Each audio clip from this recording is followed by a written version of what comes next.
ევროპელები ღიად შეურაცხყოფენ დონალდ ტრამპს ირანთან ომში მისი მარცხების გამო. გერმანიის კანცლერმა ფრიდრიხ მერცმა მკაცრად გააკრიტიკა ვაშინგტონი. გააფრთხილა, რომ ტრამპის ადმინისტრაცია ხდება თეირანის რეჟიმის მანიპულაციების და შეურაცხყოფის მსხვერპლი და არ აქვს მკაფიო სტრატეგია ამ კონფლიქტის დასასრულებლად. მეცმა საჯაროდაც კი განაცხადა, ციტატა: ირანელები აშკარად უფრო ძლიერები არიან, ვიდრე მოსაოდნელი იყო. ირანის ხელმძღვანელობა მთელერს ამცირებს. ასეთი განცხადების წარმოდგენაც კი რთული იყო დონალდ ტრამპამდე და ევროპელებს სრული უფლება აქვთ ასე ისაუბრონ ტრამპს. ევროპელი ლიდერებისთვის ახალი შიში ლაჩდა. დონალდ ტრამპის დაპირისპირება ირანთან სულ მალე ეკონომიკური შოკიდან პოლიტიკურ კრიზისად გადაიქცევა ევროპის კავშირის მყიფე ცენტრისთვის. ენერგომატარებლებზე ფასების ზრდისა და ეკონომიკური ზრდის შენელების პირობებში ევროკავშირის მხარდამჭერი მთავრობები, ეს ევროცენტრისტები, უკვე ემზადებიან კრიზისისთვის, რომლის თავიდან აცილებაც მათ თითქმის არ შეუძლიათ დონალდ ტრამპის სიამაყის გამო. რა კრიზისია ეს? ეხლა სწორედ ამას გავარკვევთ. გვერდ. ჩემი სახელია ალექსეი პეჩი. მოდით ერთად განვიხილოთ ეს თემა. მაგრამ სანამ დავიწყებთ, გთხოვთ გამოიწეროთ არხი, მოიწონოთ ეს გამოშვება და დაწეროთ ნებისმიერი კომენტარი ამ ვიდეოს ქვეშ. გარდა ამისა, გამოიწერეთ ჩემი Telegram არხი, ბმული მასზე მოცემულია ამ ვიდეოს აღწერაში. მოკლედ, დღეს 27 აპრილს მოხდა რაღაც უპრეცედენტო ევროატლანტიკური ურთიერთობებისთვის. გერმანიის კანცლერმა ფრიდრიხ მერცმა არამხოლოდ მკაცრად გააკრიტიკა ვაშინგტონი ირანთან ომში მათი მარცხის გამო, არამედ პირდაპირ განაცხადა, რომ ირანი საჯაროდ ამცირებს ამერიკის შეერთებულ შტატებს. ამ სიტუაციაში კი ტრამპს უწევს ამ დაცინვის მოთმენა, რადგან აშშ-ს არ აქვს მკაფიო სტრატეგია კონფლიქტის დასასრულებლად. მერცმა განაცხადა, რომ აშშ-მ არასწორად შეაფასა ირანის რეჟიმი და ომში ჩაერთო გასვლის მკაფიო გეგმის გარეშე. და შემდეგ უბრალოდ შოკის მომგვრელი ციტატა მერცისგან, სიტყვა სიტყვით.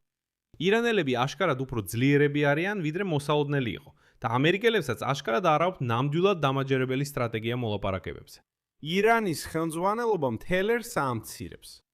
ეს განცხადება გახდა ერთ-ერთი ყველაზე მკაცრი კრიტიკული შენიშვნა მერცის მხრიდან ირანთან, აშშ-სა და ისრაელის ომის შესახებ.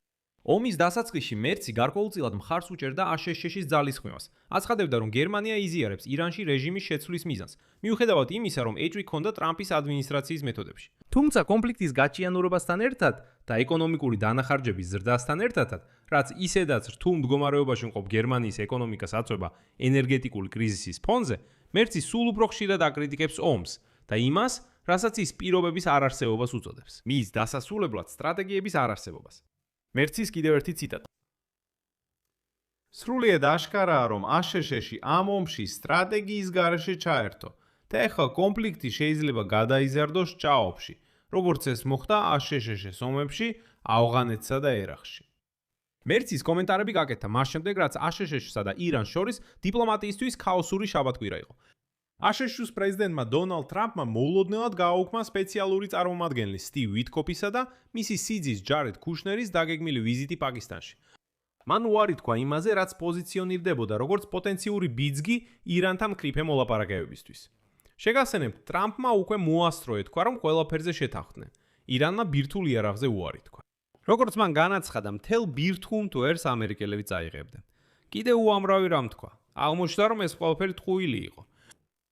გერმანიამ კი თავის მხრივ შეგახსენებთ უარი თქვა აშშ-ის მოწოდებაზე, ნატოსთვის კონფლიქტში ჩართვაზე და ამტკიცებდა, რომ ეს ნატოს ომი არ არის და დატოვა ღია შესაძლებლობა შეზღუდული როლის შესრულებისთვის. ჰორმუზის სრუტის უსაფრთხოების უზრუნველყოფაში, მათ შორის გერმანული ნამსაწინააღმდეგო ხომალდების გამოყენებით, მაგრამ მხოლოდ საბრძოლო მოქმედებების დასრულების შემდეგ. და მერცს აქვს სრული უფლება ასე ისაუბროს ტრამპზე, რადგან ევროპელი ლიდერებისთვის ახალი შიში გაჩნდა. დონალდ ტრამპის დაპირისპირება ირანთან მალე გადაიზრდება მხოლოდ ეკონომიკური შოკიდან პოლიტიკურ კრიზისში, რაც ისედაც მყიფე ხელისუფლების მქონე ზოგიერთი ლიდერისთვის სერიოზულ პრობლემას წარმოადგენს. მთელ ევროპაში არაპოპულარული მმართველი წრეები, ანუ ამჟამინდელი ხელისუფლება, აწყდება პოპულისტურ რეაქციას, რომელიც მომავალ წელს, მაგალითად საფრანგეთში, შეიძლება იმდენად ძლიერი იყოს, რომ უკიდურესად ნემარჯვენეები ხელჯვენეები ხელისუფლებაში მოიყვანოს. და აი ბოლო გამოკითხვები აჩვენებს, რომ საფრანგეთსა და გერმანიაში ისევ შეინიშნება უცნაური პოპულარობის ზრდა, სწორედ ამ პოპულისტური პარტიების მიმართ. ცხადია, რომ საწვავსა და ენერგიაზე გაწეული ხარჯები ვრცელდება საკვებზე, ტრანსპორტზე, საცხოვრებელზე და ასე შემდეგ, რაც ყველაზე მეტად დაბალი და საშუალო შემოსავლის მქონე მოქალაქეებს აზარალებს.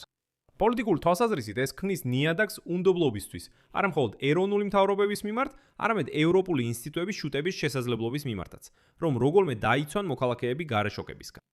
და ეს ყველაფერი ევროპაში დონალდ ტრამპმა მოაწყო. და აქ ცოტა ინსაიდური ინფორმაცია. როცა გასულ კვირას ევროპელი ლიდერები 2-დან 3 ატარებდნენ კვიპროსზე, იქ ძალიან საშიში თეზისები ისმოდა. ამბობდნენ, რომ ევროპის ეკონომიკა ისედაც სუსტია, ხოლო ირანის კრიზისი მას პოლიტიკურად ფეთქებაც გახდის. არა ეკონომიკურად, არამედ სწორედ პოლიტიკურად. რადგან ჰორმუზის სრუტის ბლოკირება გრძელდებოდა, ნათელი ხდება, რომ მისი შედეგები სულ უფრო აშკარა ხდება და თელ ეკონომიკაზე ვრცელდება. ანუ მაგალითად იცით, ომის დასაწყისში, მარტის დასაწყისში ევროპაში მხოლოდ საუბრობდნენ იმაზე, რომ მაგალითად თვითმფრინავის ბილეთების ფასები შეიძლება გაიზარდოს, რადგან ავიაბენზინი ნაკლები ხდება. და შემდეგ აპრილის დასაწყისში ამბობდნენ, რომ სულ ცოტა დარჩა და მართლა შეიძლება კრიზისი იყოს. თვითმფრინავები ნაკლებად იფრენენ და ასე შემდეგ. ეხლა კი ეს რეალობად იქცა. მაგალითად გერმანიაში Lufthansa-მ უკვე რეალურად შეამცირა დაახლოებით 20,000 რეისი, იმის გამო რომ ავიაბენზინი ნაკლები ხდება. ესპანეთში უკვე მოუწოდებენ, რომ თუ სადმე გაფრენა გსურთ, ბილეთები რაც შეიძლება მალე იყიდოთ, რადგან შემდეგ ისინი გაძვირდება. ანუ ეს უკვე რეალობად იქცევა და ეს მხოლოდ ბენზინგასამართ სადგურებზე აღარ აისახება. და ამ ფონზე უკვე საფრანგეთის პრეზიდენტი ემანუელ მაკრონი აცხადებს, ციტატა: "არ უნდა შეაფასოთ ნაკლებად. უნიკალური მომენტი, როდესაც აშშ-ის პრეზიდენტი, რუსეთის პრეზიდენტი და ჩინეთის ლიდერი ერთდროულად უპირისპირდებიან ევროპელებს. ამიტომ ახლა ყველაზე კარგი დროა გამოფხიზლდეთ."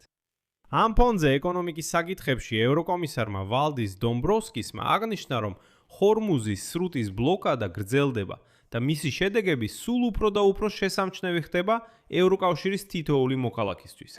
და შემდეგ მან აღნიშნა, რომ ბიუჯეტური შესაძლებლობები, ევროკავშირის ბიუჯეტი, ახლა უფრო შეზღუდულია ვიდრე მაგალითად COVID-19-ის შემდეგ და პირველი ენერგეტიკული კრიზისის შემდეგ, რომელიც 2022 წელს რუსეთის უკრაინაში სრულმასშტაბიანი შეჭრით იყო გამოწვეული. მაშინ ფული მაინც იყო რეზერვში. ეხლა ეს რეზერვები იწურება. შემდეგ მოვიყვანთ ციტატას გამოცემა პოლიტიკოდან. ეკონომიკური სტაგნაცია, რომელიც უკვე დიდი ხანია ევროპას სდევს, გარდაიქმნება ბევრად უფრო სერიოზულ პრობლემად. ომისა და ბლოკადის შედეგად გამოწვეული ფასების ზრდა ეჯახება ეკონომიკური ზრდის სისუსტეს ევროპის კავშირის ყველა ქვეყანაში. დომბროვსკისის აზრით, კრიზისი, რომელიც ადრე დროებითად მიიჩნეოდა, ახლა პროგნოზების მიხედვით გრძელვადიან შედეგებს გამოიწვევს და მთლიანად ეკონომიკას მოიცავს. აქ მრავალ წერტილს დავსვამ. თქვენი აზრი და დასკვნები კომენტარებში დაწერეთ ან გამოშვების ქვეშ. გამოიწერეთ არხი, დააწყაპუნეთ ზარზე და არ დაგავიწყდეთ ლაიკის დაჭერა. თუ გსურთ ამ YouTube არხის მუშაობის მხარდაჭერა, ეს შეგიძლიათ გააკეთოთ ნებისმიერი დონატით ან ფასიანი სპონსორული გამოწერით ამ ვიდეოს აღწერაში მოცემული ბულებითა და რეკვიზიტებით. იქ სხვადასხვა ფორმატებია. ან გადადით თქვენს ეკრანებზე მოცემული QR კოდის საშუალებით. ეს არხის მხარდაჭერის ყველაზე მარტივი გზაა. ამისთვის მადლიერი ვიქნებით.